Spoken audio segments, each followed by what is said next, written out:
FG should do these three things to stop ESN and Ipob from having another rally again. As we've seen today, the Odudua group of the western part of the country came out in one accord as they sang and paraded around the town of Ibadan for Odudua Republic. In the video, which was led by one of the most noticeable men in the Odudua region, they make a lot of confession as not to fight the government but to seek freedom from the government by always going about. Odudua group has forgotten that the group is not legally backed up and the freedom they are demanding will never happen, for it's like going against the country's demands. Now, ESR and IPOB group in any case or the other has shocked numerous Nigerians after they delivered the video of their rally a few days ago for Biafra Republic, wherein they are requesting for the division of our dear country, which I figure won't ever happen.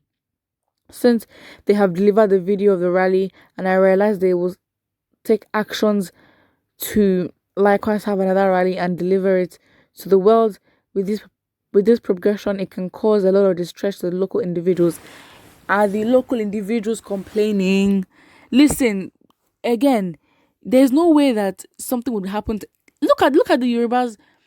See what the headsmen were coming for them. The Yorubas retaliated. No matter how slow you think somebody is, or you think they will retaliate if the people have not defended themselves in a way that, okay, fine, there's a huge conflict and crisis, then they're not complaining, because again, they're in a position to take power into their hands, even though by law they shouldn't. But then the law is not necessarily consistent in justifying cases like this, so they can't even depend on the law because the law isn't consistent, so they must protect themselves. So yes, if they're finding it distressful that the protests and rallies are going on, they will react and protect and defend themselves.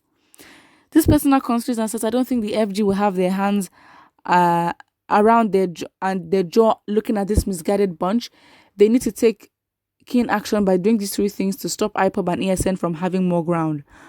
But why is that a problem? Why shouldn't they have more ground? It's a group. You're allowed to do what you want in the country. It's like they're requesting for something. It might as well just be like they're sending a petition to divide the country if that's what they want. So now we're gonna get into the 3 points. The first one says the FG needs to deploy army around the local area to upset any types of unlawful assembling. Well, first of all, it has failed in the past. It has failed, and if you see what is happening right now, even they themselves, the army or even the police system, security force, they are not even consistent. I mean, it was literally broken into and 1,800 inmates were freed, and around that place 3 minutes away was a headquarters, 3 minutes away was another police division, and Ash was 3 minutes and 9 minutes away. So again, within that moment, because the operation took along for like 6 hours, it didn't happen. So then you're not saying that they should, please, come on. It is obviously not going to work. It's not like as if the security forces are as effective. They're not. So I don't know. It's not going to work, technically. And again, they don't even want to go there. They don't. If it's to exert power that they know they don't have against Boko Haram and to just gaslight the Nigerians to show that they have power, they'd go to ESN and IPOB. But the fact is that they're threatened of them. Why would you think they would go and make another security force called Ebube Agu Security Network, which codenamed is basically the same as ESN, to cause confusion because they are running out of ideas? The second point was that the FG should arrest Nnamdi Kanu. We're not going to give this light of day because honestly, yes, you can have your opinions, but your opinions, I can disagree with them, and I do highly disagree. That can't happen. Obviously, when he was in Nigeria, of course, they harassed him, which a country that does not even care about human rights and all that, why do we think that they would respect people's rights to voice their opinion and be free and want to have a different country? They are scared that IPOB knows something that the whole public do not know, and they will expose it. But then again, IPOB Biafrans are the most aware, most sensitive, and they understand the workings of the zoo. I think that if there's any group that understands and knows the underlying meanings and underlying notions and underlying or just the subtle reasons and the subtle purposefulness to the decisions that they make, is Biafrans. So yes, in many ways, through the patterns of how the government treats and prioritizes issues in the country, it is very, very clear that they are very, very intimidated and threatened by Yes, and they will do anything to put them down. The third point is to bring back peace and harmony to Nigeria. Well, we have gone to a place where no one is willing to compromise. So yeah, that's it.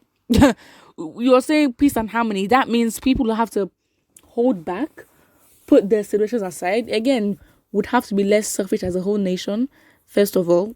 Second, peace and harmony. We are so divided in the way that we think. And I think that is the main cause of problem for Nigerians. It's because we are so different in our ideologies and the way we think and go about our lives.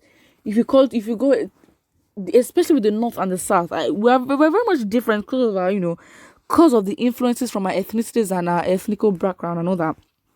But the fact just remains we're so different in the way of life and the way that we think that our core value system is so, even if we're so different, it's not even jointed. It's not even like it's not blended into one sort of core value system.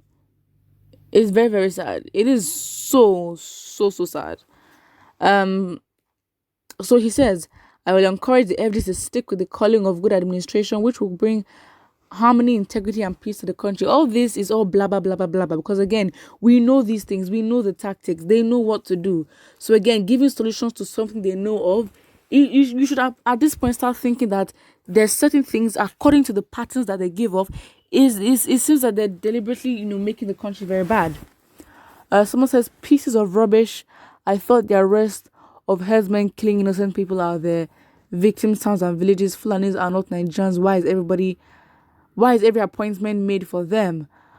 Well, gatekeeping, they were assigned power. We don't have independence where we are indirectly independent, and power was really given to us. Our independence was given to us, and power, again, as I said, was given to the north.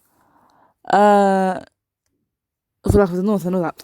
So, but to the writer points, he made some great points which he doesn't know they are pointless in the eyes of Biafrans. Again, I don't even know what they think about this. To arrest Nnamdi Kanu, why are you not trying to arrest? I mean, they're trying to arrest Ondegboho as well. It's not even that they're both being, on the watch list of the government. But the fact just remains: do you understand why they're doing it? If you genuinely think that we came together, of what benefit would it be? Again, you can argue that because of our core value system and how different we are, we've been conditioned to be Nigerians in a Nigerian way. So even if we separate and we still continue not to hold people accountable or start from fresh as we should, and even in our little micro way, we continue corruption, it will literally be Nigeria part 1, part 2, part 3. You can argue that. Put what I think in the comment section below, and do not forget to like and subscribe.